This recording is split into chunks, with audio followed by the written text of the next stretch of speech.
దేవుని వాక్యంలోకి వెళదాం. పరిశుద్ధ గ్రంథాలు తెరవండి, దేవుని వాక్యంలోనికి వెళదాం. దేవుని బిడ్డలారా, మనం గత 2-3 వారాల నుంచి ఏ అంశాన్ని ధ్యానం చేస్తున్నామంటే, దేవుని బిడ్డలు ధనవంతులు అవ్వటం దేవుని చిత్తమా? చెప్పండి జీవనం. దేవుని బిడ్డలు ధనవంతులు అవ్వడం దేవుని చిత్తమా? లేదా దేవుని బిడ్డలు ఆర్థికంగా సమృద్ధి కలిగి ఉండటం, భౌతికంగా దేవుని ప్రజలు ఆశీర్వదించబడటం, వస్తుపరమైన ఆశీర్వాదం దేవుడు తన ప్రజలకు ఇవ్వటం ఆయనకి ఇష్టమేనా, లేకపోతే పేదరికంలోనే ఉండిపోవాలా అనేది మనం చూసుకుంటూ వస్తే, క్రొత్త నిబంధనలో కానీ పాత నిబంధనలో కానీ దేవుడు మనకు రెఫరెన్సుల ద్వారా స్థిరపరిచిన విషయం ఏంటంటే, ఆయన ప్రజలు అన్ని విషయాల్లో కొదువలేని వారై ఉండాలన్నది దేవుని ఆశ. నా మాటలు అర్థమవుతున్నాయా? దేవుని ప్రజలు అన్ని విషయాల్లో కొదువలేని వారై సౌఖ్యముగా ఉండాలన్నది దేవుని ఆశ. కాబట్టి ఖచ్చితంగా ఆయన కొరకు నిలబడిన ప్రతి వ్యక్తిని ఆర్థికంగా దీవిస్తాడు, ఆత్మీయంగా దీవిస్తాడు. దేవునికి మహిమ కలుగునుగాక. ఒక్క మాటలో చెప్పాలంటే, ప్రియుడా నీ ఆత్మ వర్ధిల్లుచున్న ప్రకారం, చెప్పండి, ప్రియుడా నీ ఆత్మ వర్ధిల్లుచున్న ప్రకారం అంటే నువ్వు భక్తిలో వర్ధిల్లే కొలది అన్ని విషయాల్లో సౌఖ్యముగా ఉండి వర్ధిల్లేటట్లుగా దేవుడు చూసుకుంటాడు. ఇప్పుడు ఒక పాయింట్ చేసాం మనం, ఖచ్చితంగా ఇక్కడ కూర్చున్న ప్రతి వ్యక్తిని ఆర్థికంగా దేవుడు దీవిస్తాడు. జీవనం ఇప్పుడు మనం నిలబడితే, చెప్పాను కదా, మనం నిలబడితే ప్రభు కోసం రోషంగా నడుం కట్టుకుంటే, అక్రమంగా సంపాదించకుండా, జలగల వలె ప్రజలు పీల్చుకోకుండా నువ్వు నమ్మకంగా నిలబడితే చిన్న చేతి పనినే దేవుడు దీవిస్తాడు. నువ్వు చేస్తున్నావే, ఆ పూటకెళ్ళి పని తెచ్చుకుంటున్నావే, ఆ పూటకెళ్ళి నువ్వు పని తెచ్చుకుంటున్నావు, డబ్బులు తెచ్చుకుంటున్నావు, దాన్నే దీవిస్తాడు దేవుడు, దాన్నే దీవిస్తాడు. ఆయన ఆశీర్వదిస్తే చాలా ఆశ్చర్యంగా ఉంటుంది తెలుసా? ఆయన ఆశీర్వదిస్తే చాలా ఆశ్చర్యంగా ఉంటుంది. ఇంతలోనే ఇంత సృష్టిస్తాడు ఆయన. ఆయనకి అసాధ్యమైంది మన దేవునికి అసాధ్యమైంది లేదు. మా బాంధవ్యన్న చిన్న టీ కొట్టు పెట్టుకొని చిన్నకి రోడ్ల మీద పాపం చిన్న స్థితి కదా, ఇప్పుడు దేవుడు సోడా బండి ఇచ్చాడు. సోడా బండే జీవితం కాదు, ఇంకా దేవుడు కృప చూపితే ఒక చిన్న అంగడి పెట్టుకునే కృపనిస్తాడు. ఆమె చెప్పండి, ఆ చిన్న కొట్టు పెద్ద కొట్టు దేవుడు ఆశీర్వదిస్తే అలా అవుతుంది అంతే. అవదు, ఈ రోజుల్లో కుదరదు, అవన్నీ జాంతనై. మన దేవుడు ఎవరు? శూన్యములో సృష్టిని చేసినవాడు. ఏమీ లేని చోట కలుగునుగాక అంటే కలిగిపోయిందంతా. మనం ప్రభు యందు విశ్వాసం ఉంచి ఆయన దగ్గర నిలబడి భక్తి చేస్తే, ఏమీ లేని చోట శూన్యములో సృష్టి చేసిన దేవుడు అట్టడుగున పేదరికంలో మగ్గిపోతున్న నిన్ను నన్ను చెయ్యి పట్టి లేపుతాడు యేసు నామంలో. గట్టి చెప్పండి హల్లెలూయా. మీరు నమ్మినా నమ్మకపోయినా నాకు చేసాడు దేవుడు, నేను నమ్ముతున్నా. 2012 సంవత్సరంలో ముత్తుకూరుకు వచ్చినప్పుడు మా జీవనం అప్పుడు పరిచయం మనకి కొత్త పాత బిడ్డలకి. తమ్ముడు, నాకు ఎవరైనా బంధువులు ఉన్నారా ఇక్కడ? జీవన్ నువ్వు చెప్పు, నాకు బంధువులు ఉన్నారా? ఎవరన్నా బేస్ చేసుకొని వచ్చాను ఇక్కడికి? ఎవరన్నా నాకు సపోర్ట్ చేసేవాళ్ళు ఉన్నారా? ఎవరిదాన్ని నమ్ముకొని వచ్చానా? దేవుడు వెళ్ళమన్నాడు, చిన్నపిల్లల్ని తీసుకొని వచ్చి హోసన్న మందిరం దగ్గర 2500 రెంట్కి తీసుకొని ఆ ఇంట్లో ఉండేవాళ్ళమి. తమ్ముడు కూడా అప్పుడప్పుడు ఇంటికి వచ్చేవాళ్ళు. అప్పుడప్పుడు కూరగాయలు, మా బర్నబాస్ అన్న తమ్ముడు అందగా కూరగాయలు తెచ్చేవాళ్ళు మాకు. స్టార్టింగ్లో ఒక్కర్లేదు తెలిసిన వాళ్ళు ఇక్కడ. అప్పుడు ఆ బిడ్డలనే పరిచయం చేసి పోర్ట్లో ఉన్న బిడ్డల ద్వారా మమ్మల్ని కొన్ని నెలల పాటు దేవుడు పోషించాడు. అప్పుడు ఎవరు లేరు. చెప్పుకుంటా పోతే చాలా చరిత్ర. నన్ను నిలబెట్టిన దేవుడు మిమ్మల్ని కూడా నిలబెడతాడు. మీకు సొంత ఇల్లులు ఉన్నాయా లేవా? చాలా వరకు అందరికి ఉన్నాయి, నాకు లేదు ఇంకా సొంత ఇల్లు. మమ్మల్ని నిలబెట్టలా? ఇంత వైభవాన్ని ఇక్కడ ఏర్పాటు చేస్తాడని అప్పుడు జీవనం అనుకోవాలా, నేను అనుకోవాలా. ఇదేమో మనం సంపాదించి కట్టుకోని ఉంటే జీవనం ఏమో మా జీవనం అనుకుంటున్నాడు, పాస్టర్ గారికి బ్యాంకులో మంచి బ్యాలెన్సే ఉండొచ్చు, లేకపోతే ఇంతమంది వెనకట్టాడు, పైకి పొద్దున లేసి 23 రూపాయలు అంటుంటాడు, కానీ అసలు ఎన్ని అకౌంట్ ఉన్నాయి మొత్తం చెక్ చేయాలా అని తమ్ముడు అనుకుంటే మొత్తం చూపిస్తాను నేను, ఇబ్బంది లేదు. ఏమీ లేని చోట శూన్యములో మందిరాన్ని కట్టినవాడు ఆయన. ఆమె చెప్పండి గట్టిగా. నేను ఈ మాటలన్నీ మీకు ఎందుకు చెప్తున్నానంటే, పేదరికంలోనే ఆగిపోతామని అనుకోవద్దు ఎవరు కూడా. ఆయన కొరకు నిలబడిన ప్రతి వ్యక్తిని ఆశీర్వదించడం దేవుని బాధ్యత.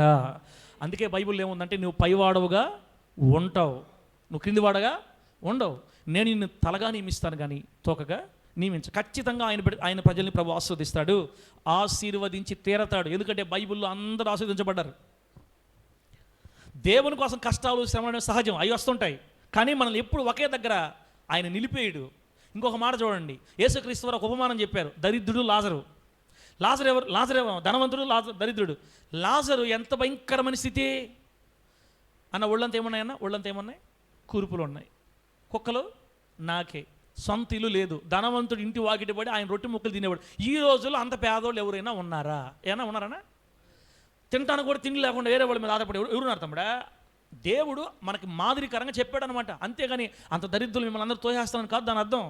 ఒక్కొక్కసారి దేవుని కొరకు మనం అది అనుభవించాల్సి వస్తే అనుభవిద్దాం, ఇబ్బంది లేదు. కానీ తన బిడ్డల్ని దేవుడు ఎప్పుడు ఒక అంధకారంలో తోసేయడు. ఖచ్చితంగా నిన్ను నన్ను దీవిస్తాడు. రాబోయే రోజుల్లో మన సేవని మరింత మహిమకరంగా ఆయనే ఆశీర్వదించును గాక. ఆశీర్వదించి తీరతాడు యేసు నామములో. రైట్. తర్వాత దేవుడు మనల్ని ఆశీర్వదించిన తర్వాత, దేవుడు మనకి ధనాన్ని ఇచ్చిన తర్వాత, దేవుడు మనల్ని ఆర్థికంగా అభివృద్ధి చేసిన తర్వాత ఆ డబ్బుని ఎలా వాడడం దేవుని చిత్తం. దేవుడు మనకిచ్చిన ఆస్తిని ఎలా వాడుకోవడం ప్రభు చిత్తం. అంటే పోయిన వారం మీకు పాత నిబంధనలో కొన్ని విషయాలు చెప్పా. పాత నిబంధనలో దేవుడు మనకిచ్చిన ఆర్థికంగా ఇచ్చిన ఆ డబ్బును కానీ ఆ పదార్థాలను కానీ దేవుడు మనకిచ్చింది ఏదైనా అబ్రహాం గారు దేనికోసం వాడారని చెప్పాను పోయిన వారం. అబ్రహాం గారు దేవుని కోసం ఒక సైన్యాన్ని తయారు చేయడానికి తన ఆస్తిని వాడాడు. 318 మంది తన ఇంట్లో పుట్టి అలవరసబడితే వారికి యుద్ధము నేర్పడానికి, వారిని పోషించడానికి, వారిని సాగడానికి మనకు 318 మందిని ఉంది. కానీ ఈ 318 మందిని కన్న తండ్రి తల్లులులా మళ్ళా 318 మంది యుద్ధం చేసేవాళ్ళు. వీళ్ళని కన్న నానా తల్లులు ఉన్నారు కదా. ఇంచుమించుగా చరిత్రకారుల లెక్క ప్రకారం 2000 మందిని సాకాడన్నా. ఎంతమందిని సాకాడు? 2000 మందిని చాకి వాళ్ళని సంతరించి వాళ్ళని పోషించి వాళ్ళకి తండ్రిగా ఉండి ఒక సైన్యాన్ని తయారు చేసుకున్నాడు. 5 దేశాల రాజులు వణికిపోయారు అబ్రహాం గారిని చూస్తే. అంత సైన్యాన్ని తయారు చేసుకున్నాడు. పోయిన వారం ప్రభు మనకి ఏం చెప్పాడంటే, దేవుడు మనకిచ్చిన ఆస్తిని దేవుని కోసం ఒక సైన్యాన్ని తయారు చేయడానికి వాడాలి. అది దేవుని చిత్తం. మన డబ్బు విషయంలో బ్యాంక్ బ్యాలెన్స్ వేసుకుంటే ఓకే, 1 లక్ష 2 లక్షలు 3 లక్షలు వేసుకుంటావు, ఇబ్బంది. 10 లక్షలు కూడా చేసుకుంటావు.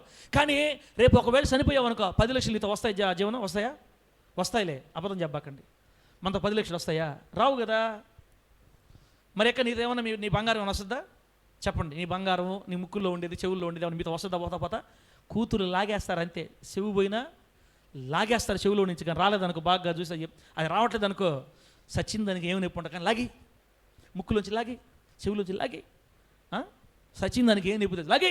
కూతురులకి అమ్మ చెవు దెబ్బ అయ్యేం కాదు, ముక్కులు లాగేయాలి ముందంతే. నీ బంగారం నీతో రాదు, నీ డబ్బు నీతో రాదు. కాబట్టి దేవుడు మనకి ఇచ్చినప్పుడే మనం ఆయన సైన్యాన్ని తయారు చేయడానికి వాడాలి. పోయినసారి చెప్పాను మీకు, సైన్యం తయారు చేయడం అంటే ప్రతి నెల 2 నెలలకు ఒకసారో 3 నెలలకు ఒకసారో దేవుడు నీకు ఇచ్చినప్పుడైనా ప్రతి క్రమంగా దైవజనులను పిలిపించి నీ గ్రామానికి ఏం చెప్పించాలని చెప్పాను నేను. దేవుని వాక్యం చెప్పించాలి. దేవుని వాక్యం చెప్పించడం వల్ల నీ ఇంటికి ఆనుకో ఉన్న వాళ్ళు వింటూ ఉంటారు.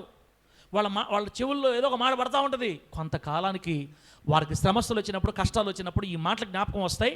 అంతలో నువ్వు వాళ్ళ కళ్ళ ముందు మంచి సాక్ష్యం కలిగి బతుకుతున్నావు కాబట్టి, మంచి నీతిమంతులుగా బతుకుతున్నావు కాబట్టి, దేవుని చిత్తము నడుస్తున్నావు కాబట్టి ఖచ్చితంగా నీ దగ్గరకు వాళ్ళు వస్తారు. అన్న నా గురించి ప్రార్థన చేయండి, మీ పాస్టర్ గారు ప్రార్థన చేయించండి అని. అమ్మా మీ పాస్టర్ ప్రార్థన చేయించండి నాకు అని వాళ్ళు అడుగుతారు నిన్ను. నీ సాక్ష్యం బాగుంది కాబట్టి. ఈ విధంగా నువ్వు పెట్టిన డబ్బు, నువ్వు పెట్టిన ఖర్చు ఒకానొక దినాన ఒక్క ఆత్మను రక్షిస్తే చాలు, నీవు ధన్యుడు వేసునామలు అంతే. కోట్ల రూపాయలు ఉన్న కోటీశ్వరుల కంటే నీ అంత గొప్పడు ఎవరు లేరు. అందుకే అబ్రహాం గారు తనకున్న ధనాన్ని సైన్యాన్ని తయారు చేయడానికి వాడాడు. ఇది మొదటిది పాత నిబంధనలో. రెండోది, దావీదు గారికి దేవుడు ధనం ఇచ్చాడు. చెప్పాను కదా కొంచెంసరి అన్న, ఎక్కడికి యుద్ధానికి వెళితే పోయిన యుద్ధం వల్ల దావీదు గారికి జయమే. ఒక్క యుద్ధంలో కూడా ఓడిపోయినట్టు ట్రాక్ రికార్డులో లేదు. దావీదు కత్తి పట్టి యుద్ధంలో దిగితే జయమే. దేవుడు దావీదు గారికి మంచి పరాక్రమ తత్వాన్ని ఇచ్చి యుద్ధంలో ప్రతిభా పాఠవాలు నేర్పి పోయిన చోట్లనల్లా దావీదుకు దేవుడు తోడుగా ఉండి యుద్ధంలో జయాన్ని ఇస్తే, ఏ దేశం మీద పోయి గెలుస్తున్నాడో వాళ్ళ సంపద అంతా దోచుకుంటున్నాడు. మహా గొప్ప ఐశ్వర్యవంతుడు అయిపోయాడు దావీదు గారు. ఒక్క మాట నాకు చెప్పండి ప్రేమరాజు, యుద్ధంలో జయమిచ్చేది దేవుడా మన సొంత జ్ఞానమా? యుద్ధములో జ్ఞానం ఇచ్చేది దేవుడా, జయమిచ్చేది దేవుడా, మన సొంత శక్తా?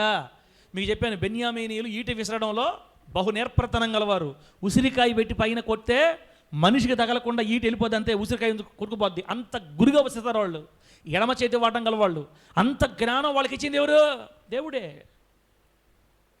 దావీదుకి యుద్ధంలో జయమిస్తే కోట్ల రూపాయల ఆస్తి సమకూర్చుకున్నాడు. అయితే దావీదు గారికి దేవుడు ఇచ్చిన ఆస్తిని చూసి దావీదు గారు ఏమనుకున్నారంటే, ఆయన ఆశ అంతా నా దేవునికి నేను ఒక మందిరాన్ని కట్టాలి, దావీదు గారికి దేవుడిచ్చిన ధనం మందిరాన్ని కట్టడానికి ఉపయోగించాడు.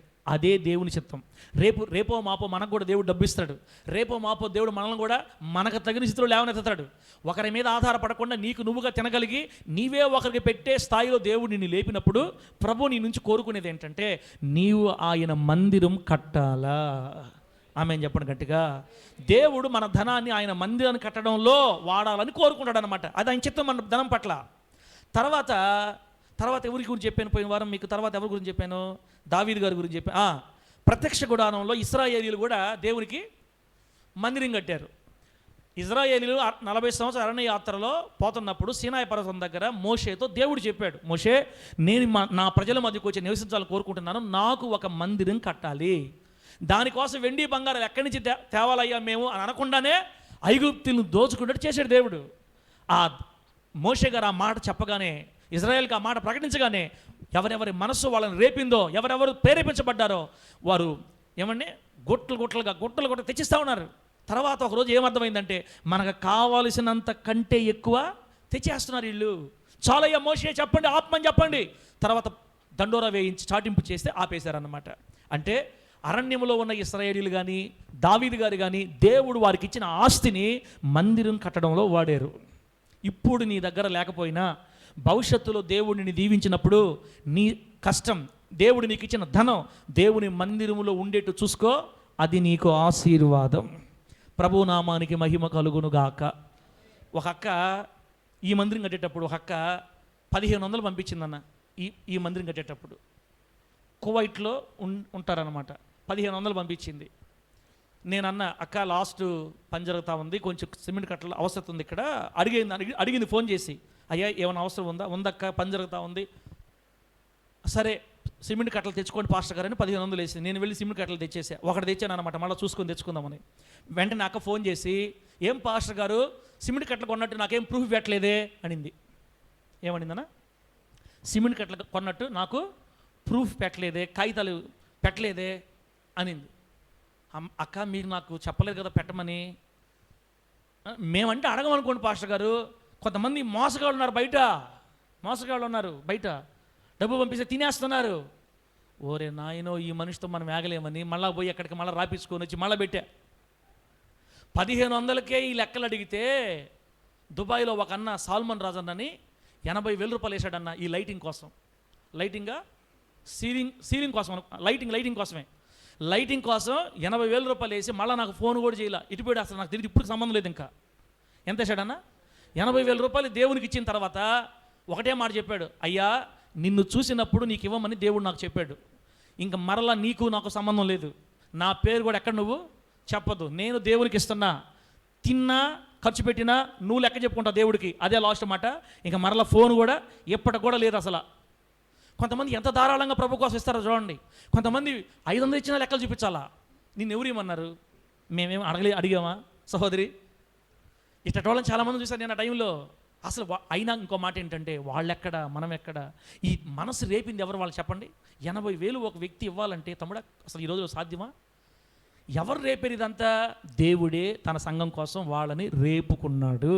నేను ఈ మాటలు మీకు ఎందుకు చెప్తున్నానంటే, ప్రభువు మీకు రేపు ఇచ్చినప్పుడు ఖచ్చితంగా మీరు దేవుని మందిరాల్లో రూపాయో పావలో ఉండాలా, మీరు కట్టాలి దేవుని మందిరాలు. అది దేవుని చిత్తం. ఇది పోయిన వారం మనం పాత నిబంధన ప్రకారం మన ధనాన్ని దేవుని కొరకు ఎలా వాడాలన్నది నేర్చుకున్నాం.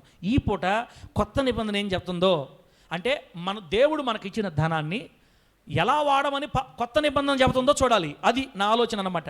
దేవుడు మనకి ఇచ్చిన ధనాన్ని ప్రభు ఎలా వాడాలని కోరుకుంటున్నాడో కొత్త నిబంధనలో చూద్దాం. ఒకసారి వాక్యం చదువుకుందాం. తెరవండి, బైబిల్ గ్రంథం తెరవండి. కొరింథీయులకు రాసిన 2వ పత్రిక దగ్గరికి వెళ్దాం. కొరింథీయులకు రాసిన పౌలు గారు కొరింథీయులకు రాసిన 2వ పత్రిక 8వ అధ్యాయం దగ్గరికి వెళితే బిడ్డరా ఒక ఆసక్తికరమైన మాటలు ఇక్కడ రాయబడ్డాయి. ఒకసారి చూడండి. నేను ఈరోజు కానుకల గురించి చెప్పడం లేదు బిడ్డరా, మీ ధనాన్ని నేను కోరుకోవడం లేదని మీకు కూడా తెలుసు. నేను మీకు తెలియాలి బైబిల్లో ఏముంది. దేవుడు మనకు ధనం ఇస్తే ఆ ధనాన్ని ఎలా వాడాలని ప్రభు కోరుకుంటాడో మీకు తెలిస్తే చాలు. ఆ తర్వాత మీకు నాకు ఏం సంబంధం లేదు, మీకు చెప్దామని జస్ట్ నేర్పిద్దామని అంతే. కొరింథీయులకు రాసిన 2వ పత్రిక 8వ అధ్యాయం 1 నుండి 4వ వచనం వరకు నేను చదువుతున్నాను, ఆలకించండి ఒకసారి. 1 నుంచి 4 వచనాలు. సహోదరులారా, మాసిదోనియా సంఘములకు అనుగ్రహింపబడి ఉన్న దేవుని కృపను గూర్చి మీకు తెలియజేయుచున్నాము. ఎలాగనగా వారు బహుశ్రమ వలన పరీక్షింపబడగా అత్యధికముగా సంతోషించిరి, మరియు వారు నిరుపేదలైనను వారి దాతృత్వము బహుగా విస్తరించెను. ఈ కృప విషయంలోనూ పరిశుద్ధుల కొరకైన పరిచర్యలో పాలు పొందు విషయంలోనూ మనఃపూర్వకముగా మమ్మను వేడుకొనుచు వారు తమ సామర్థ్యము కొలదియేగాక సామర్థ్యము కంటే ఎక్కువగాను తమంతట తామే ఇచ్చిరని మీకు సాక్ష్యం ఇచ్చుచున్నాను. దేవునికి మహిమ కలుగును గాక. చెప్పండి గట్టిగా హల్లెలూయా. దేవుని బిడ్డలారా, ఒక్కసారి ఈ మాట జ్ఞాపకం చేస్తున్నా లైవ్లో ఉండేవాళ్ళు కూడా. ఈ కానుకల గురించి, ధనము గురించి నేను ఈరోజు ఎందుకు వాక్యం చెప్తున్నానంటే, ఇంతవరకు మీకు నేను ఈ విషయాలు చెప్పలా. 13 సంవత్సరాలుగా సేవ జరుగుతున్నప్పుడు నేను ఈ సబ్జెక్ట్ మీకు చెప్పలేదు, ఈ విషయాలు మీకు తెలియదు. తెలియజేయాలని మాత్రమే చెప్తున్నా. రేపటి నుంచి కనికరమ్మ డబ్బు తేవాలని కాదు నేను చెప్పేది. రేపటి నుంచి లేయమ్మ మొత్తం డబ్బు సంచి పట్టుకోరావాలని కాదు నేను చెప్పేది. నాకు డబ్బుతో అవసరం లేదు. ఇంకొక మంచి మాట చెప్పమంటారా? మీకు కానీ మంచి మనసు ఉంటే దశమ భాగాలు కూడా మీరు ఇవ్వబాకండి. కన్నా దశమ భాగాలు ఇవ్వబాకండి, కానీ ఆస్తులు స్థిర చర ఆస్తులు అమ్మి తెచ్చే పని అయితే. అంటే ఇంక దశమ భాగాలు లేవు. ఇప్పుడు క్రొత్త నిబంధనలో దశమ భాగం మన పదం లేదు. ఇవ్వాల్సిన అవసరంలే, మీరేమి ఇవ్వాల్సిన అవసరం లే. ఒకళ్ళు ఇవ్వదలుచుకుంటే దేవుడు మిమ్మల్ని ప్రేరేపిస్తే అంతకంటే ఎక్కువ తేండి. సరే అట్టయితే మేము వచ్చే వారం నుంచి ఇంక నెల ఇవ్వలేదా? ఇవ్వకండి, అసలు ఇవ్వకండి, ఏమి ఇబ్బంది లేదు. డబ్బు అస్సలు అవసరం లే. నేను డబ్బు కొరకు ఈ మాటలు చెప్పడం లేదు. మీరు తెలుసుకోవాలి, దేవుడు మనకు ఆస్తి ఇచ్చినప్పుడు ఆ ఆస్తిని ఎలా వాడాలని దేవుడు కోరుకుంటున్నాడో అది మీకు తెలియాలి. అది పాయింట్. ఇప్పుడు వాక్యంలోకి వెళదాం. పౌలు గారు కొరింథీ సంఘంలో పరిచర్య చేస్తున్నాడు. కొరింథు అనే పట్టణంలో సంఘం కట్టబడింది. సంఘంలో విశ్వాసుల మధ్య ఆయన సేవ చేస్తున్నాడు. ఒకరోజు ఏమంటే ఆయన మరి పౌలు గారిని యేసు నామం నిమిత్తం ఖైదు చేశారు. ఇప్పుడు చెరసాలలో ఉన్నాడు. ఆయన చెరసాలలో ఉండి కొరింథీ సంఘానికి లెటర్ రాస్తున్నాడు, పత్రిక రాస్తున్నాడు. వాళ్ళని పలకరిస్తున్నాడు అనమాట, ఎలా ఉన్నారో ఏమోనని. ఆ కొరింథీలకి పత్రిక రాస్తూ వాళ్ళకి ఒక సంఘాన్ని గురించి జ్ఞాపకం చేశాడు. కొరింథీలరా, మాసిదోనియా సంఘములను గూర్చి మీకు నేను చెప్పాలనుకుంటున్నాను. మాసిదోనియా సంఘాలకి అనుగ్రహింపబడి ఉన్న దేవుని కృప మీకు కూడా కావాలని నేను కోరుకుంటున్నాను. దేవునికి మహిమ కలుగునుగాక. మాసిదోనియా సంఘాలకి దేవుని కృప ఉందంటన్నా. మాసిదోనియా సంఘాలలో ఉన్న దేవుని బిడ్డలకు కృప దొరికింది. ఆ కృపే మీకు ఉండాలని నేను కోరుకుంటున్నా అని ఇక్కడ మాసిదోనియా సంఘస్థుల్ని జ్ఞాపకం చేస్తున్నాడు. మాసిదోనియా అంటే గ్రీసు దేశంలో ఉంది ప్రస్తుతానికి. మాసిడోనియా అంటారు. మన ద గ్రేట్ అలెగ్జాండర్ గారు మాసిదోనియా పట్టణస్థుడే. గ్రీస్ మాసిదోనియాలో 3 సంఘాలు కట్టబడ్డాయి. పౌలు గారు 3 సంఘాలు కట్టాడు. మాసిదోనియా ప్రాంతాలలో 3 సంఘాలు కట్టాడు. రాసుకునే వాళ్ళు రాసుకోండి ఈ మాటలు. పౌలు గారు 7000 కిలోమీటర్లు తిరిగి సేవ చేశాడు. పౌలు గారు సేవ చేసిన దూరం 7000 కిలోమీటర్లు. పౌలు గారు పరిచర్య చేసిన ఖండాలు 3: ఆసియా, ఆఫ్రికా, ఐరోపా ఖండాలలో ఆయన పరిచర్య చేశాడు. నడక మూలంగానైనా, పడవల్లో, ధోనిలో, ఓడల్లోనైనా ఆయన ప్రయాణం చేసిన దూరం 7000 కిలోమీటర్లు. పౌలు గారు పరిచర్య చేసిన కాలం 13 సంవత్సరాలే కేవలం. ఎన్ని సంవత్సరాలు తల్లే? 13 సంవత్సరాలే పౌలు గారు సేవ చేశారు. ఆ తర్వాత ఆయన్ని నీరో చక్రవర్తి శిరచ్ఛేదనం చేసి చంపాడు అనమాట. ఆయన హతసాక్షిగా దేవుని కూడా చనిపోయాడు. కేవలం 13 సంవత్సరాల్లో సేవ చేసి 7000 కిలోమీటర్లు తిరిగి పరిచర్య చేసి 14 సంఘాలు కట్టాడన్న. మొత్తం 14 మందిరాలు. ఇప్పుడు మనకెన్ని సంఘాలు ఉన్నాయి? 13 సంవత్సరాలు సేవ చేస్తే 2 సంఘాలు నికరంగా నిలబడ్డాయి మనకి.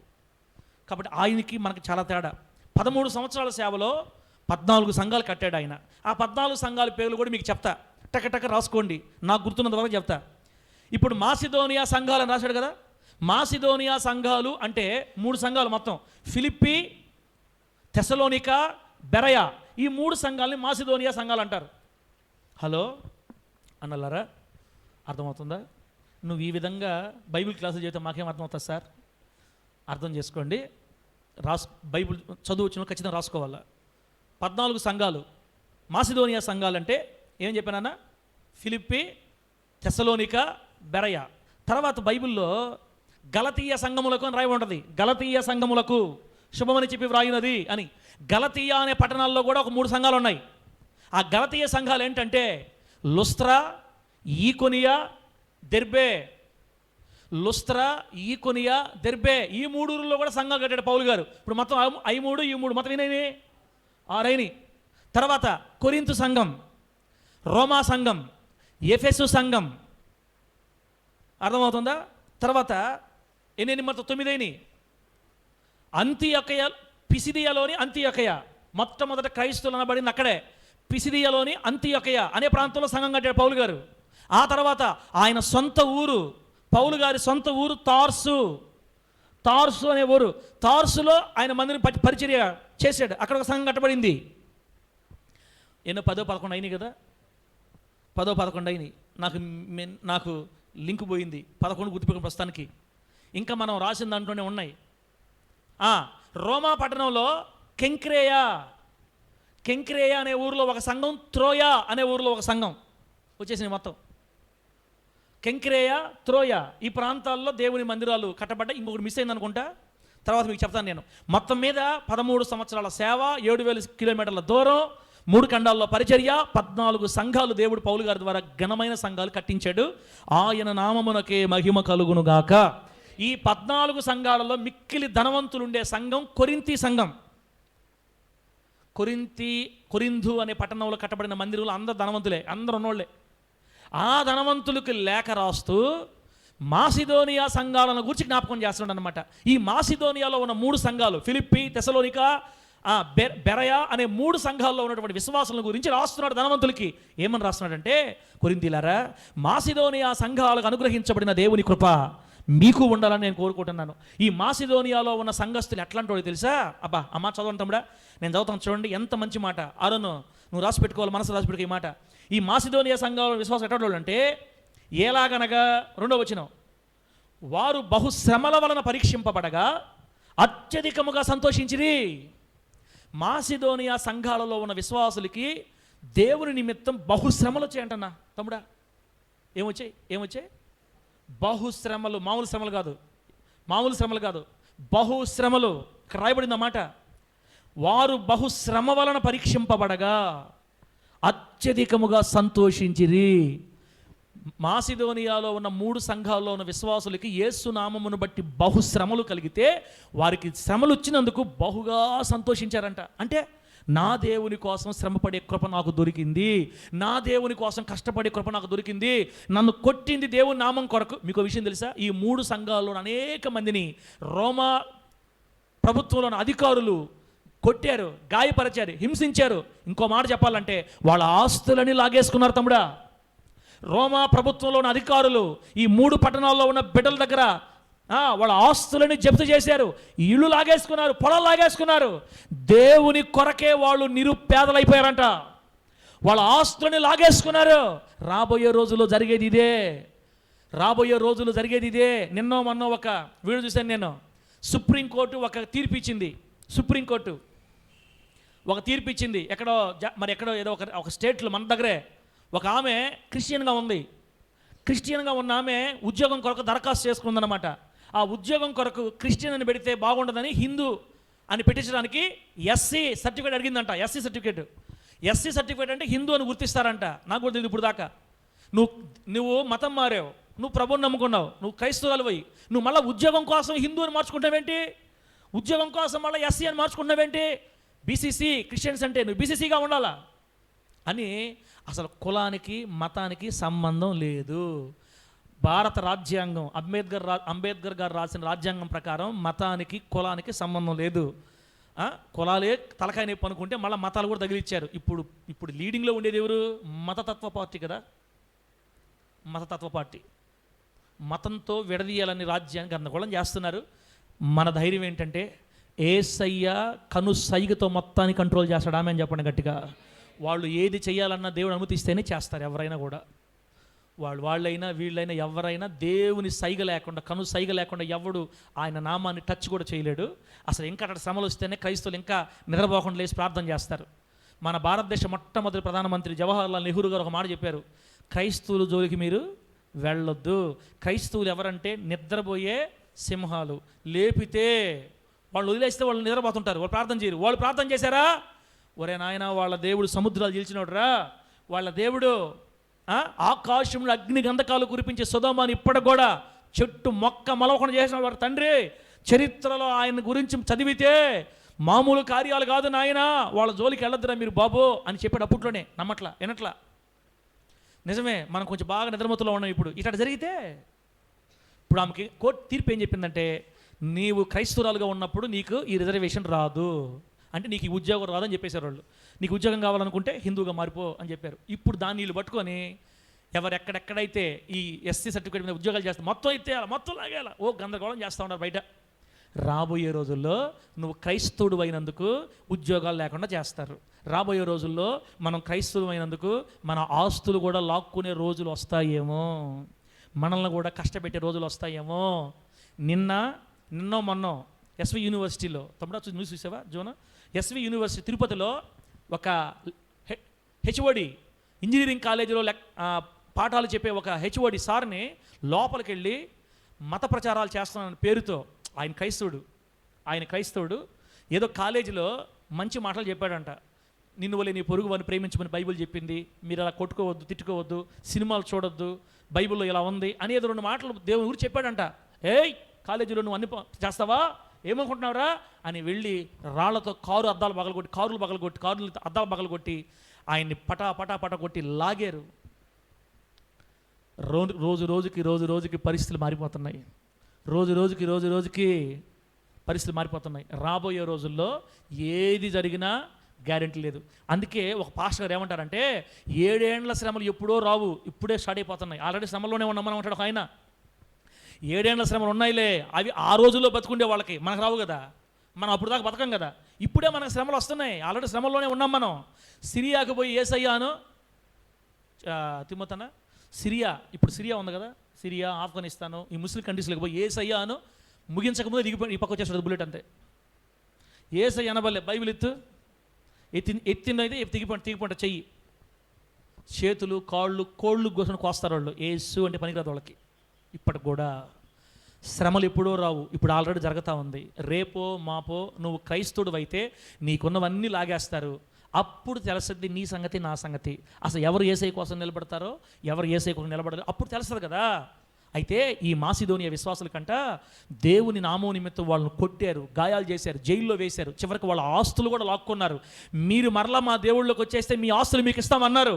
ఒకటే మాట చెప్పారు, చనిపోతానికైనా మేము సిద్ధంగా ఉన్నాం, కానీ నా దేవుణ్ణి వదలటానికి ఎంత మాత్రం మేము ఒప్పుకోమని చెప్పేశారు. దేవునికి మహిమ కలుగును గాక.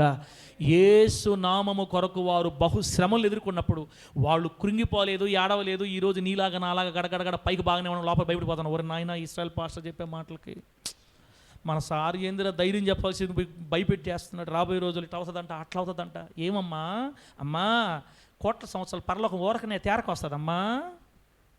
బొబ్బి ఏ శ్రమలు రాకుండా వస్తుంది నాయన మనోహర్ గారు, కష్టాలు పడకుండా వస్తుందయ్యా పరలోకం.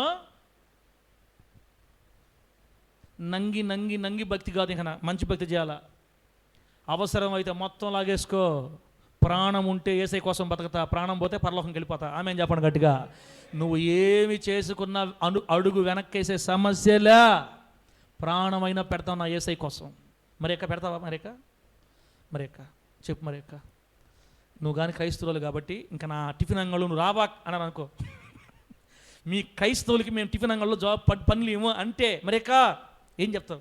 నా పేరు మరియమ్మ కాదు పుల్లమ్మని చెప్తావా? నీ ఇష్టం. ఇక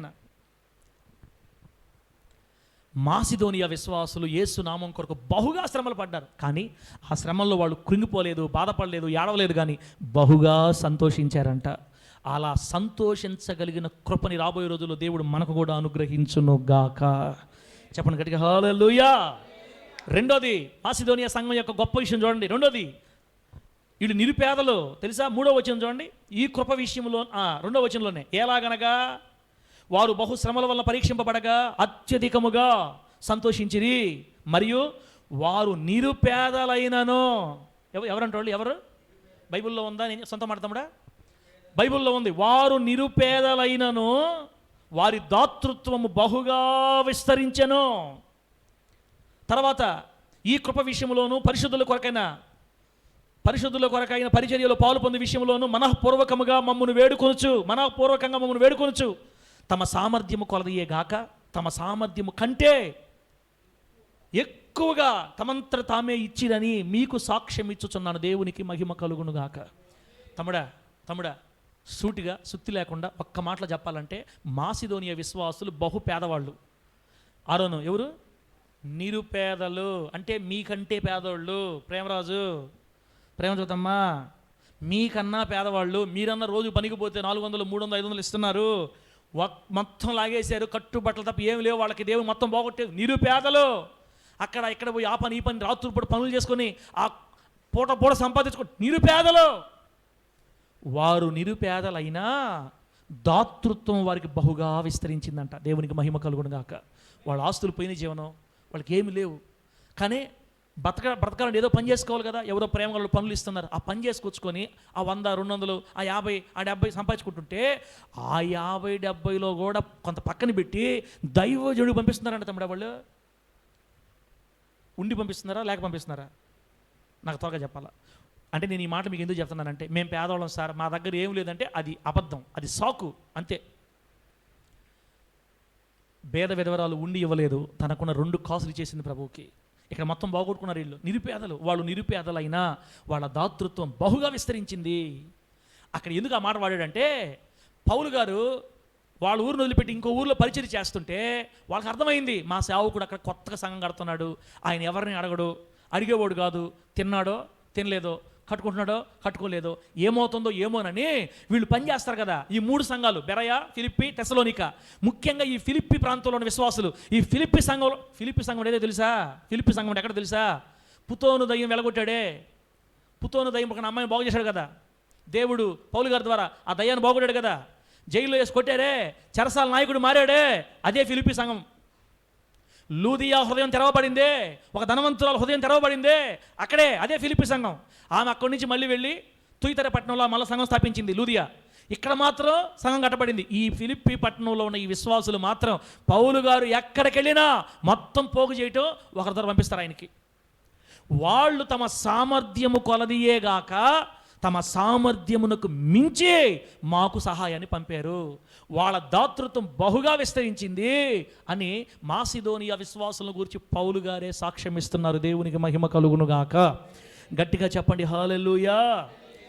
నా బిడ్డలారా, ప్రియమైన దేవుని బిడ్డలారా, ఇప్పుడు నేను మీకు ఏం చెప్పదలుచుకున్నానంటే, దేవుడు పేదరికంలో ఉన్న మనల్ని కూడా గమనిస్తుంటాడు. గుర్తుపెట్టుకోండి.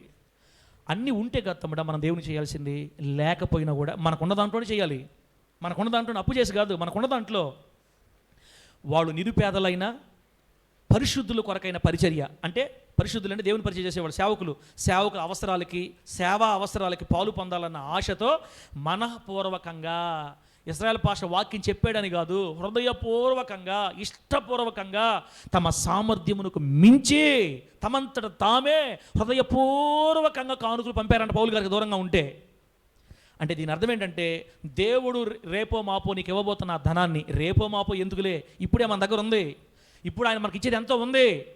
కనీసం బిడ్డరా, దేవుని మీద ప్రేమతో హృదయపూర్వకంగా, బలవంతంగా కాకుండా హృదయపూర్వకంగా దేవుడు నీకు ఇచ్చిన ధనాన్ని దేవుని సేవలో, దేవుని సేవకుల కోసం, దేవుని పరిచర్యలో వాడాలి అన్నది దేవుని ప్రణాళిక. నా మాట అర్థమైనయా?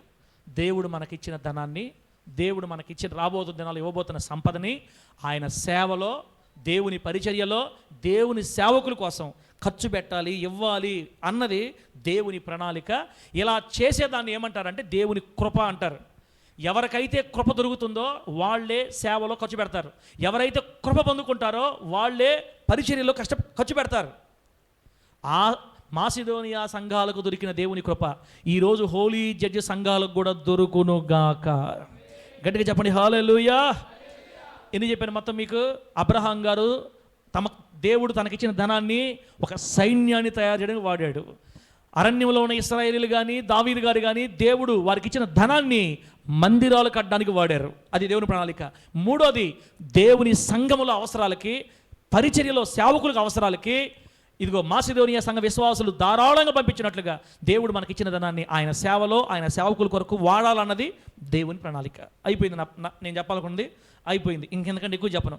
ముందుకెళదాం బిడ్డరా. ఫిలిప్పీలకు రాసిన పత్రిక తీయండి ఒకసారి. ఇదిగో ఈ ఫిలిప్పీల గురించి పౌలు గారు రాసింది. ఫిలిప్పీలకు రాసిన పత్రిక 4వ అధ్యాయం తీని. మీరు ఈ మాట చదవాలి, నేనే ఆశ్చర్యపోయా ఈ మాట చదివినప్పుడు. ఫిలిప్పీలు రాసిన పత్రిక 4వ అధ్యాయం 15వ వచనం 16వ వచనం చదివితే, ఫిలిప్పీయులారా, సువార్తను నేను బోధింపనారంభించి మాసిదోనియాలో నుండి వచ్చినప్పుడు ఇచ్చు విషయంలోనూ పుచ్చుకుని విషయంలోనూ మీరు తప్ప మరి ఏ సంఘపు వారును నాతో పాలివారు కాలేదని మీకే తెలియను. ఏలయనగా తెస్సలోనికలో కూడా మీరు మాటి మాటికి నా అవసరం తీర్చుటకు సహాయము చేసితిరి. అన్న ఈ మాటలు మీ బైబిల్లో ఉన్నాయా? కొంతమంది ఎడ చూస్తున్నారంటే, సార్ ఈరోజు చెప్పే వాక్యం అసలు మాకేమి కనికరమ్మా చెప్పు, కనికరమ్మా అర్థమైందని చెప్పు. నా బాధ మీకు అర్థమవుతుందా? అరుణ్ అర్థమవుతుందా? తెలుగే కదా. తుమ్ బోల్ క్యా కత్తే కనికరాజు, తూ క్యా కైసే టీకే అర్థమవుతుందా? అట్లా చూడబాకండి కనికరాజు, నేనేమి అర్థమయ్యేటట్టు చెప్తున్నా మీకు. అబ్బా ఎంత గొప్ప సంఘస్థులండి. ఫిలిప్పీలు లాంటి సంఘస్థులు దొరకాలని ఏ సేవకుడు కోరుకోడు చెప్పండి? అన్నా యాకోబన్నా, ఫిలిప్పీ ప్రాంతానికి చెందిన విశ్వాసులు లాంటి విశ్వాసులు దొరకాలని ఏ సేవకుడు కోరుకోడు? ఇక్కడ చూడండి, ఫిలిప్పీలారా, పౌలు గారు చెప్తున్నారు వాళ్ళతోటి, ఫిలిప్పీలారా, నేను మాసిదోనియాలో సువార్త ప్రకటించి నేను అక్కడి నుంచి వేరే ప్రాంతానికి వెళ్ళినప్పుడు ఇదిగో ఇచ్చు విషయంలో పుచ్చుకునే విషయంలో మీరు తప్ప మరి ఏ సంఘపు వారు నాతో పాలువారు కాలేదు. తిమోతనా, ఫిలిప్పీ సంఘం తప్ప ఏ సంఘపు వారు కూడా పౌలు గారితో పాలువారు కాలా. మీకు అర్థమవడానికి, పౌలు గారు అక్కడి నుంచి వేరే ప్రాంతానికి వెళ్తున్నాడు, అవసరాలు డబ్బులు లేవు ఆయన దగ్గర.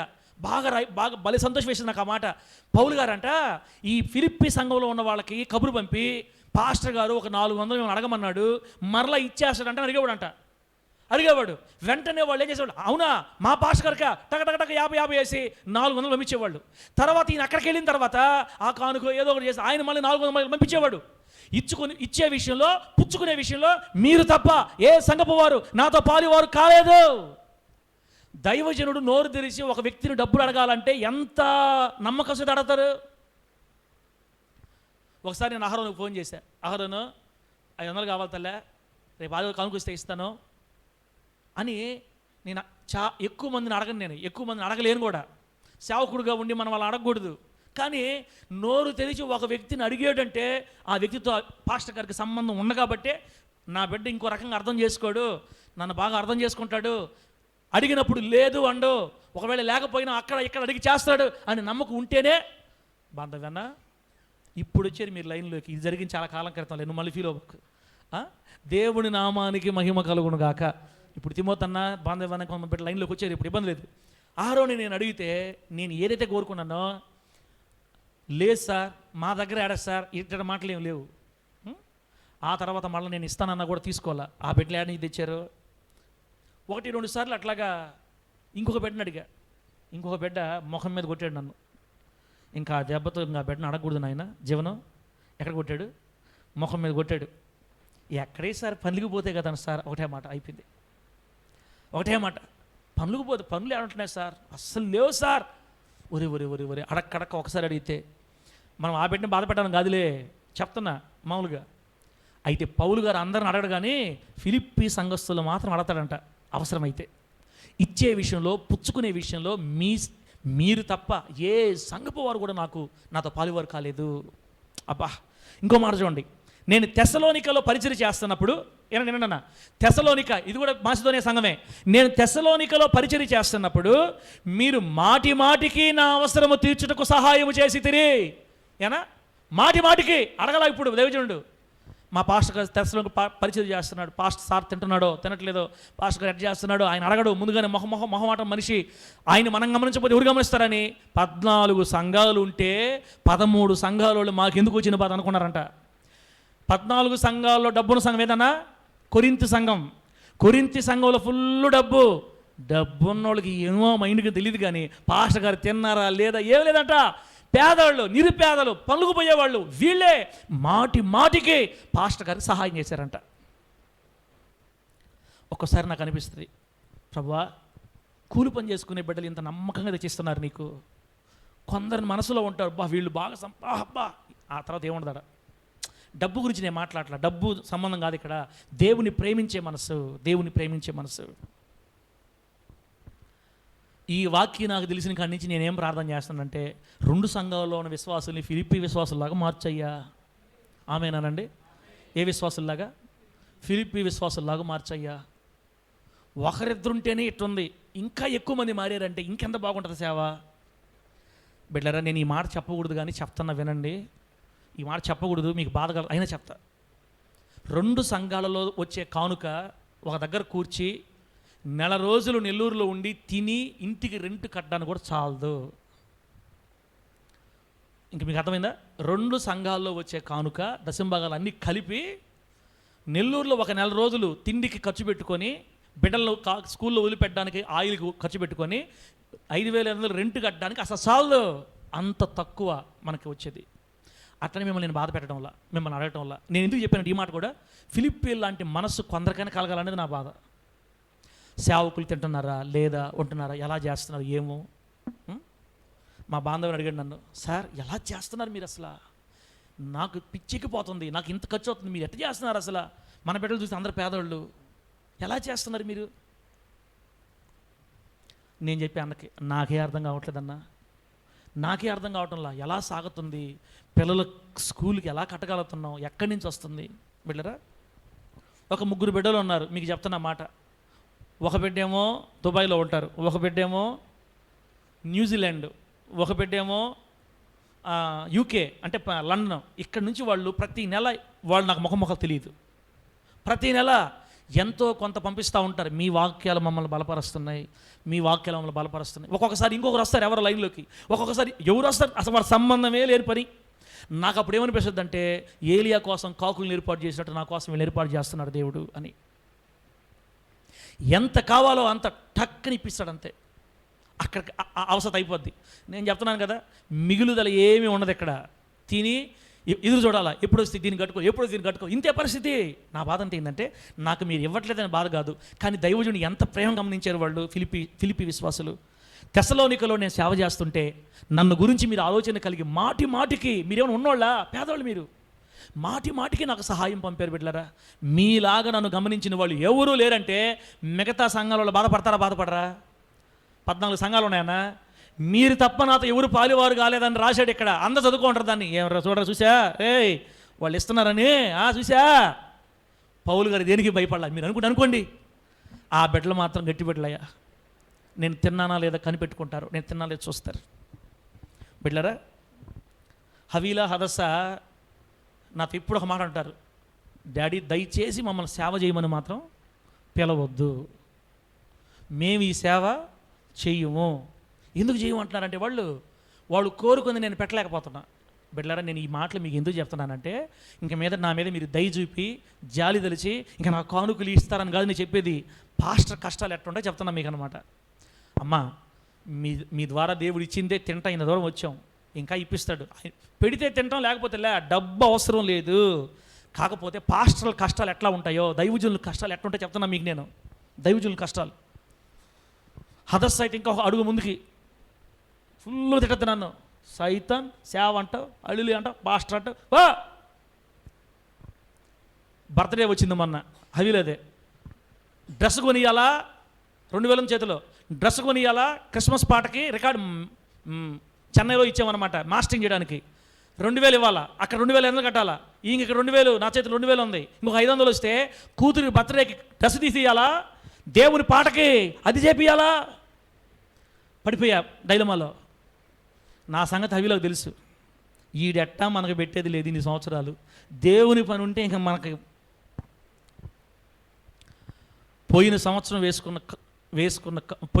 కొనిచ్చిన బట్టలు వేసుకొని వాళ్ళ పిన్ని, మనం కూడా కేక్ చేయాలి, కేక్ కూడా లేదు, మొత్తం ఊడ్చేసే వాళ్ళు పంపించేసే పాటకి. వాళ్ళ పిన్ని ఎక్కడో బయట నుంచి కేక్ తెప్పిస్తే పాత బట్టలు వేసుకొని కేక్ కోసుకొని లోపల కన్నీళ్ళు పెట్టుకొని ఏడ్చుకుందనమాట. నేను చెప్పా, కొడక, దేవుని సేవ అంటే ఇలాగే ఉంటుంది, నువ్వు ఓర్చుకో, దేవునికి మంచి జాబ్ ఇస్తాడు రాబోయే రోజుల్లో. నా పిల్లలుగా మీకు నేనేం పెట్టుకోలేకపోతున్నా, మీ పిల్లలకి మీరు సమృద్ధిగా పెట్టుకుంటారు రాబోయే రోజుల్లో. ఈ కష్టాన్ని దేవుడు చూస్తున్నాడు. సేవ అంటే ఇంతేమా, నేను బలి నా ప్రభు కోసం నేను వదిలేసా మొత్తం, నాకున్నా లేకపోయినా నేను ప్రభు పని చేసుకోవాలి అని వాళ్ళు కొన్నిసార్లు మనం తీర్చలేము, వాళ్ళు అడిగే మనం తీర్చలేం. వాళ్ళ ఫ్రెండ్స్ చెప్తుంటారంట, మా నాన్న మేమందరూ పలా దగ్గరికి పోయాం, బాగా తిరిగాం, ఈరోజు డాడీ మమ్మల్ని ఒక్కసారైనా నువ్వు పార్కు తీసుకోపోతా అంటారు. ఏం చేద్దాం ఇట్లారా. దైవజనుడు నెల్లూరులో ఉన్నాడే, అట్టకాదు మనోళ్ళు అనుకునేది, సార్ దగ్గర డబ్బు ఎందుకు లేదురా నాయనా, సార్ దగ్గర ఇన్ని పాటలు చేస్తాడంటే ఎక్కడ డబ్బు ఎంత ఉందా? వీళ్ళందరూ కొరింథీ విశ్వాసుల టైప్ అనమాట. కొరింథీలో ఉండి బాగా డబ్బు ఉండేవాళ్ళు, మత్తేం ఆలోచించారు దైవజనుడి గురించి. ఒక తల్లి ఉంది మన సంఘంలో, నెల రోజులకి ఎంత సరుకులు కావాలో షాంపూల దగ్గర నుంచి ఒక 2-3 వారాల క్రితం తెచ్చిపెట్టేసింది. నాకు చాలా ఏడ్చుకున్న ప్రభు దగ్గర, ప్రభువా ఎట్లాంటి పరిస్థితుల్లో ఉన్నాం మేము, నీకు తెలిసిన ఆయన, ఎప్పుడు కావాలో అప్పుడు తెస్తావు నువ్వు. 5,000-6,000 రూపాయలు ఖర్చు పెట్టి షాంపూ సబ్బు దగ్గర నుంచి మొత్తం స్ప్రే కూడా నెల రోజులకి ఏమేం కావాలో మొత్తం కట్టుకొని వచ్చి పెట్టేసి వెళ్ళిపోయింది. ఆ తల్లిని రేపింది ఎవరో తెలుసా? మనం ఆరాధిస్తున్న మన ప్రభు అయిన యేసయ్య. నా బిడ్డని ఎలాగైనా నేను పోషించుకోవాలని తెలుసుకున్నవాడై అట్లాంటి వాడు రేపతుంటాడు. కాబట్టి నాకు ఏం బాధలు లేవు, నేనేం బాధపడడం లేదు. పాస్టర్లు బయటికి తెల్ల వస్త్రాలు వేసుకొని బాగా కనపడతారు మీకు, కానీ లోపల అది అనుభవించే వాళ్ళకి మాత్రమే తెలుస్తుంది. ఒకసారి యాకోబు నన్ను అన్నాడు, సార్ ఎందుకు పంపించావు సార్ నువ్వు వ్యాన్ని, అసలు ఏది సార్ నువ్వా, దాన్ని ఎట్టైనా ఆపాల్సింది కదా నువ్వా, ఒక 10,000 అప్పు తెచ్చైనా నువ్వు ఈ యాకోబన్నా నాకు 10,000. నేను ఎడ తెచ్చి యాకోబన్నా సార్, ఇంతకాలం ఎట్ట కట్టారు సార్ మీరు? దేవుడే కట్టాడు, ఇప్పుడు ఆయన మౌనం అయిపోయాడు, పంపించడమే. దేవుని బిడ్డలారా, ఇట్లాంటి సందర్భాల్లో పిల్లలు ఎవరు సేవకు రారు. నేను కూడా మా నాన్న తిట్టి జీవనం నేనైతే భయంకరంగా తిట్టా. హదస్సాన్ని చూస్తే నేనే జ్ఞాపకం వస్తుంటా. సేవ అన్నావా, నీలాగా అడక్కదన్నాళ్ళు ఇంటింటికి పోయా ప్రార్థనలు దర్శిస్తారే, హౌస్ విజిటింగ్ పోతారే నెలకి, దాన్ని బలి తిట్టేవాడు మా నాన్నని. అడక్క తిట్టాను పోతాను, ఏంది అడక్క తిట్టాను, ఇదే తిట్టేవాడిని. సేవ అన్నావా, నేను ఏదో ఒక పని చేసి నీకు డబ్బులు తెచ్చిస్తా, నేను ఏదో ఒక పని చేసి నీకు డబ్బులు తెచ్చిస్తా. పాస్టర్ కుటుంబంలో పుట్టిన వాళ్ళు ఎవరు సేవకు రారు, దేవుడు పిలిస్తే తప్ప. నా వెనకబడి 4 సంవత్సరాలు నన్ను జుట్టు పట్టుకొని నేను ఎక్కడ పోతే అన్ని ఫెయిల్ చేసి బలవంతంగా లాక్కొచ్చుకున్నాను సేవకు దేవుడు. ఆమె నన్ను గట్టిగా, నన్ను అంత ప్రేమించి నా వెనకబడ్డాడు కాబట్టి నాకు తిండి లేకపోయినా బట్టలు లేకపోయినా నేను హ్యాపీగా సేవ చేసేస్తాను, నాకు ఇబ్బంది లేదు ఇంకా. కానీ పిల్లలు అట్లా బాధపడుతున్నప్పుడు కొంచెం బాధ వేస్తుంది. అయినా పర్వాలేదు, దేవుడు వాళ్ళని జ్ఞాపకం చేసుకుంటాడు. బిడ్డలారా, ఇంత కష్టపడి మనతో పాటు సేవలో బిడ్డలు కష్టపడుతున్నప్పుడు, రేపు ఒకవేళ సేవను దీవించి ప్రభు వృద్ధి చేసినప్పుడు మన తర్వాత మన పిల్లలకి ఇవ్వడం తప్పేంది సేవ? కొంతమంది అంటారు పిల్లలకి ఇచ్చుకుంటున్నారు సేవలు, పిల్లలకి ఇస్తున్నారు సేవలు అని కొంతమంది బాధపడతారు. అక్కడక్కడ మనతో పాటు ఇన్ని కష్టాలు అనుభవిస్తున్నారు కదా, మనతో పాటు ఇన్ని కూరలు లేనప్పుడు అనుభవించారు కదా, తర్వాత వాళ్ళు తప్ప ఎవరు అనుభవించాలి? ఆలోచించండి ఒకసారి బిడ్డలారా. అంటే ఎందుకు అట్లా వాళ్ళ మనసు మారిపోద్దంటే, కొంతమంది నాకు తెలుసు పెద్ద పెద్ద మినిస్ట్రీ వాళ్ళు పాస్టర్లు ఏం చెప్పారు తెలుసు అప్పట్లో, ఇది అపోస్తలుల సేవ, మా తర్వాత మా పిల్లలు ఎవ్వరూ సేవ చేయరు, దేవుడు ఎవరిని వేరుకుంటాడో వాళ్ళే సేవ చేస్తారు ఇక్కడ అని పెద్ద పెద్ద ప్రగల్భాలు పలికారు. వాళ్ళకి నేను పెట్టిన పేరు ఏంటంటే బిల్డప్పులు బాబురావులు. ఏ బాబురావు మరి అక్క? బిల్డప్ బాబురావు. బిల్డప్లు కొట్టారు బాగా. మేము ఎవరికేమో ఇక్కడ దేవుడు ఎవరు ఏర్పరచారు వాళ్ళే, ఇక్కడ దేవుడు కోరుకుని చేయాలా, మా పిల్లలకు లేదని బహిరంగ ప్రకటించారు. పోతా లాస్ట్కి ఎవరికి ఇచ్చారు తెలుసా? కొడుకులకి ఇచ్చిపోయారు. అయ్యా బిల్డప్ బాబురావు గారు అన్న మాట చెప్పడం ఎందుకు అంటే, ఒకప్పుడు నీ కొడుకు నీతో కష్టపడ్డాడు, నా బిడ్డలు నాతో కష్టపడ్డారని ఇప్పుడు నువ్వు ఇచ్చుకున్నావు కదా, ప్రయోజకులు అయితే ఇచ్చావు, ప్రయోజకులు కాకపోతే వేరే సంగతి. ఈరోజు నాతో పాటు కష్టం అనుభవిస్తా, నాతో పాటు వేదన అనుభవిస్తా, నేను ఏడుస్తున్నప్పుడు నాతో పాటు వాళ్ళు ఏడుస్తా. నాకు చాలా సంతోషంగా ఉంది. నా బిడ్డలు నా బాధ చూస్తే నువ్వు చదువుతారు బాగా, వాళ్ళకి సమృద్ధి పెడితే చదవరు వాళ్ళు, వాళ్ళకి కలిగే ఆ ఆవేదన ఆకలి అంటని బిడ్డలారా, నా ఒక్కడికి ఆకలి ఉంది, మీరు ఎవరికి ఆకలి లేదని కదా నేను చెప్పేది. నాకంటే బాధలో ఉండాలి మీరు కూడా చాలామంది ఉన్నారు ఇక్కడ. జరక్క మీరు పనులు చేసుకుంటారు, మీకు ఎంతో కొంత వస్తుంది, మాకు ఆ బాధ లేదు కదా, మాకు ఏ పని చేయలేము, మేము ఇదే పని చేయాలా, ఆయన ఇస్తే తినాలా బిడ్డలారా. కాబట్టి నేను ఇదంతా ఎందుకు చెప్పానంటే, పౌలు గారు ఎంత ప్రేమ లేకపోతే మాసిదోనియా సంఘాల గురించి ఎంత బాగా చెప్పుకుంటాడు. నేను తెస్సలోనికలో సేవ చేసేటప్పుడు మీరు మాటికి నా సొంత అవసరాలకు సహాయం చేశారు. అమ్మా ఇప్పుడు మాసిదోనియా వాళ్ళు కానుకలు ఇచ్చింది, మందిరం కట్టుకోండి, ఖర్చు మందిరంలో పలానా ఫ్యాన్ తెచ్చుకోండి, మందిరంలో సాపలు తెచ్చుకోండి, మందిరంలో మైకులు తెచ్చుకోండి, మందిరంలో యాంప్లిఫైర్, ఇది కాదు ఇచ్చింది. వీళ్ళు సొంత అవసరాలకి, దైవజనుడు సొంత అవసరాలకు సహాయం చేశారంట. నేను ముగిస్తున్నా ఇంకా. అబ్బా, సేవకుని సొంత అవసరాలకి బిడ్డరా. ఇంకొక మాట చూడండి, 2వ అధ్యాయం దగ్గర రండి. 2వ అధ్యాయం ఫిలిప్పీ పత్రిక 2వ అధ్యాయం, ఫిలిప్పీ పత్రిక 2వ అధ్యాయం 25వ వచనం చూడండి ఒకసారి. 2:25.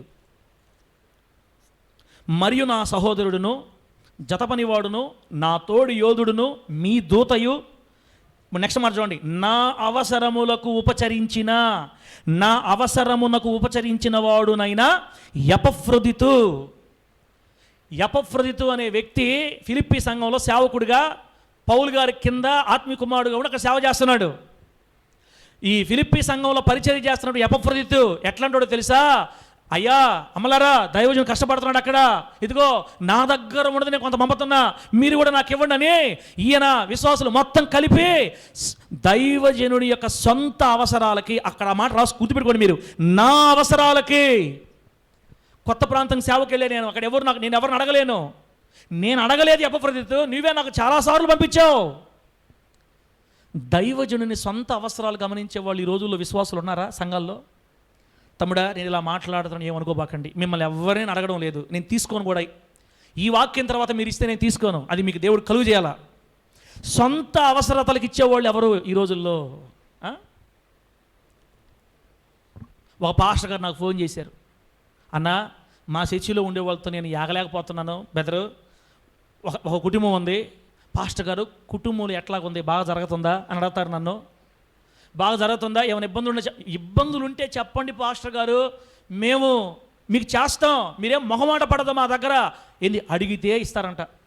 ఆ పాస్టర్ బాధ ఎవరు చెప్పుకోవాలా? అరేనా సరే, అడిగేదానికి ఈ ఎపఫ్రొదితు లాంటోడు అయితే, నా దైవజనుడే నా ప్రాణం అనుకునేవాడైతే నోరు తెచ్చి అడగగలుగుతాడు దైవజనుడు.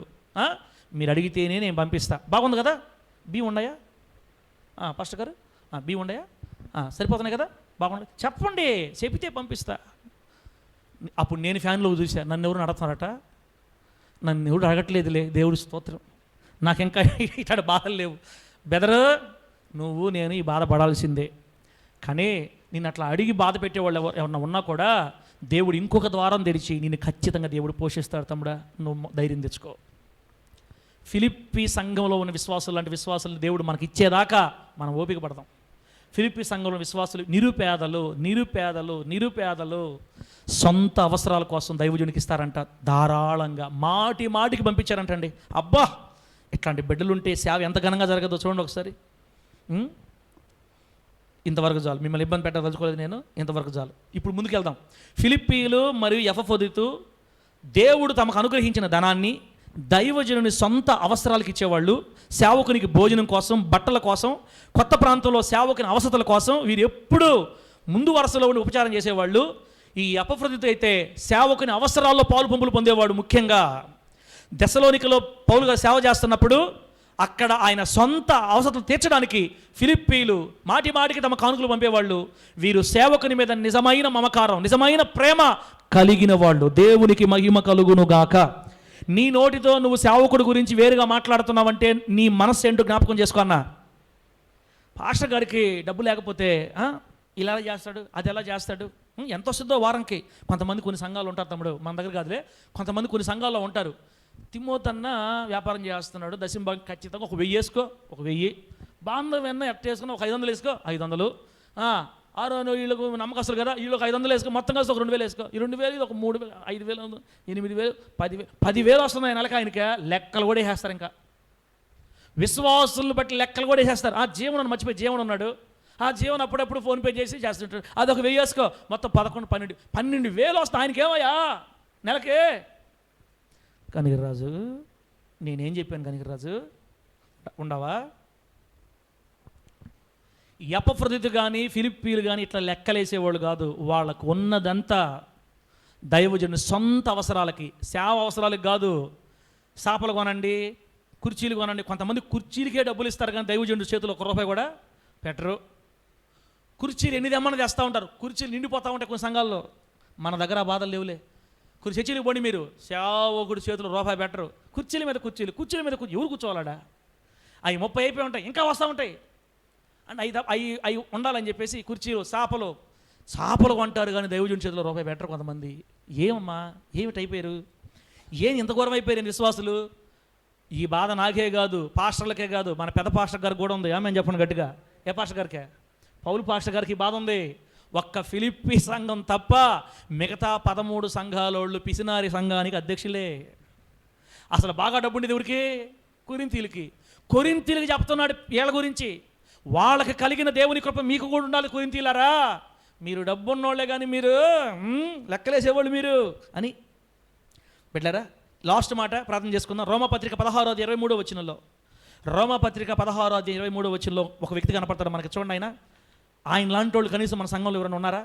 రోమపత్రిక 16:23 చదవండి అన్న, తీస్తే తమ్ముడు. రోమపత్రిక 16:23 వచనం తీసారా?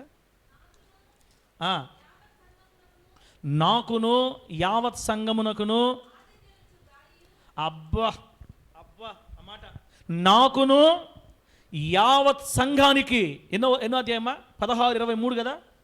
ఓకే, నాకును యావత్ సంఘానికి అంటే నాకు, అలాగే కెంక్రేయ అనే సంఘములో ఉన్న అనేక విశ్వాసులందరికీ, అంటే నా ఒక్కడికే కాదు, కెంక్రేయ సంఘంలో ఉన్నటువంటి విశ్వాసులందరికీ ఆతిథ్యం ఇచ్చే గాయు మీకు వందనాలు చెబుతున్నారు. ఇంకా బైబిల్ మూసేయండి, అయిపోయింది ఇక్కడికి. ఇక్కడ గాయు అనే వ్యక్తి గురించి పౌలు గారు రాస్తున్నారు రోమీలకి. రోమి విశ్వాసులారా, రోమ విశ్వాసులారా, మన సంఘంలో కెంక్రేయలో ఒక వ్యక్తి ఉన్నాడు కదా. ఎవరు? గాయు. ఈ గాయు ఎట్లా అంటాడంటే, నేను కనుక రోమపట్నంకి వస్తే అక్కడ నుంచి మళ్ళీ వెళ్ళేదాకా నాకు భోజనమైనా నాకు ఖర్చులైనా మొత్తం ఎవరు చూసుకుంటారు? కాస్త డబ్బు సంపాదించుకొని బాగా స్థిరపడిన గాయు చూసుకుంటాడు. నా ఒక్కడికే కాదు, సంఘమంతటికి ఆతిథ్యం ఇచ్చువాడు. దేవునికి మహిమ కలుగును గాక. ఏదైనా పండక్కి భోజనం పెట్టాలి అంటే ఇంకా ఆ సంఘంలో ఎవరు ముందు రారు? ఎవరు వస్తారా? గాయు.